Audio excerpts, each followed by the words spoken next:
Welcome back to the Black and Gold Report presented by Pepsi, a show all about UNC Pembroke athletics. It's time for our cross-country preview with head coach Dr. Peter Ormsby.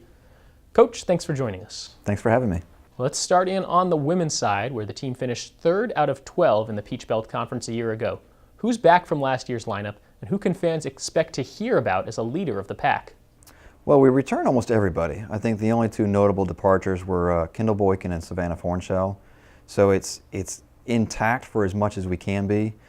We do have a couple additions. We had 2 walk-ons join us this year, and our top freshman coming in is actually a Californian, Michaela Reynolds, who we should expect to be up there with Olivia and Kristen Kane. So it's going to be a good front 4. We're just looking for a 5th right now in preseason. Who are some of the newcomers on the women's side, and how have they meshed with the returning runners? Right now, knock on wood, wherever I can find some in here, everything's going really good right now. So we're excited that the girls are getting together 2 to 3 times a week to do stuff outside of team-related activities, and just a lot of bonding, making dinners on their own.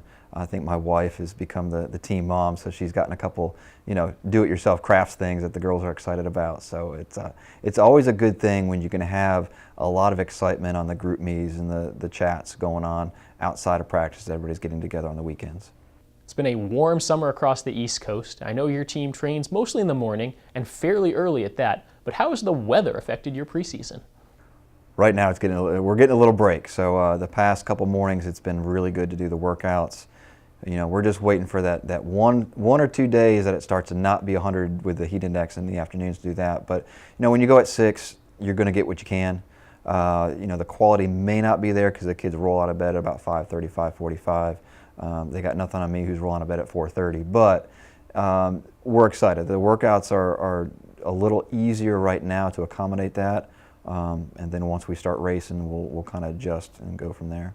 On the men's side, the Braves took home the first PBC title in cross country in UNC Pembroke history last year, and ended up being the only conference title UNCP claimed last school year. What does that mean for you?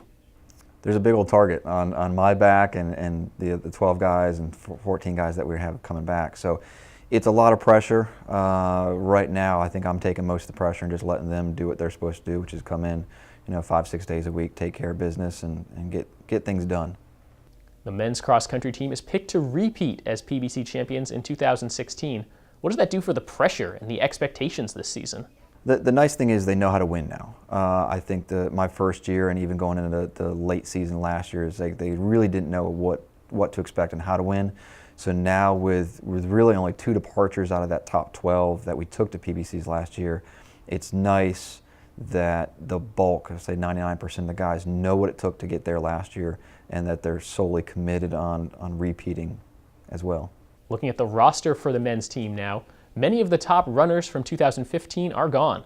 Who is ready to make the step up and be some of your top finishers? I think it's a little bit of everything. We had some walk-ons that are cracking the top 7 right now, which is exciting. I think it takes a little pressure off some of the guys that maybe didn't come back in great shape, but we know at the end of the season they'll be there. So a lot of what we're looking for, we lose a Joel Johnston, who is an all-around great runner. When you lose, Neb Onyu, it's 2 guys out of our top 7. We brought in 1 freshman this year, who was a 9:52 2-miler in high school. So he's stepping into that role, and we have as large of a junior class as we do. There's going to be a couple people that step up that may not have stepped up their first or second year.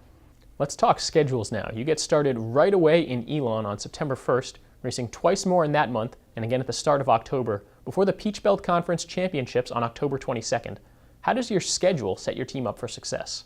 I think I just went go big or go home is really what we're doing. So this will be the first time, I think, in 2 years or maybe even 3 years that we've gone back-to-back openers. So to open up at Elon, which is my alma mater, it's nice to go back and see how things have changed. And that'll be a controlled effort. And we go to Furman the following Saturday, so it'll be about 8-9 days difference. Again, probably a slightly less controlled effort, slightly bigger field. And then we go 2 weeks later, we go to Tribeca out in Nashville. So really that's one of those circle dates just to kind of see where we're at. and then we go to the pre-national meet. So we're doing a lot of things that we may not have done, just to kind of the way D2 is going with at large and regional wise. We really wanted to get our face and our names out there just to see how we compare with people outside of the ones we typically race against week in and week out. Is there any meet on your schedule that you're really looking forward to, one that's circled on your calendar, other than the PBCs? I think the two big road trips. So obviously going to Nashville is a big trip for us. It's the D2 showcase, which hopefully the way it's positioned is to be a big intra-regional meet. So it's like the South, the Southeast, the Midwest, and all those. So it's really to see where we are in relation to everybody else who may qualify for nationals at the end, the middle of November, and obviously going to the pre-national meet, which I don't think has been on anybody's schedule because this is the first time it's been on the East Coast. So a lot of it is just to kind of see, okay, well, where can we be the end of November from a national standpoint? I know there's a couple other conference schools that are going just to check it out, just on the outside chance that an individual or team gets in. So we're doing some different things. We've got the team that we think we can make some noise at the end of the season. You're also the track and field head coach at UNC Pembroke. What challenges does that present in the fall while you're in cross-country season? Really, I miss out on a lot of the stuff. So, tryouts are tomorrow for the open tryouts on the 23rd. Practice starts the 29th. So I miss out on a lot of stuff that I probably should, make FaceTime and stuff like that. So, we're going to meet 3 times a week to do an extra shakeout. So there'll be 3 or 4 times a week that I'm out at practice, but solely my effort is focused on the distance kids. But the track kids will know who I am. If not now, they will. Coach, anything else you'd like to add? No, I wish this target wasn't as big as it is right now. So no, we're excited. I think this will be a good season. Coach, thanks for joining us. We need to take one more break here on the Black and Gold Report, but don't go anywhere. Our volleyball preview is coming up next.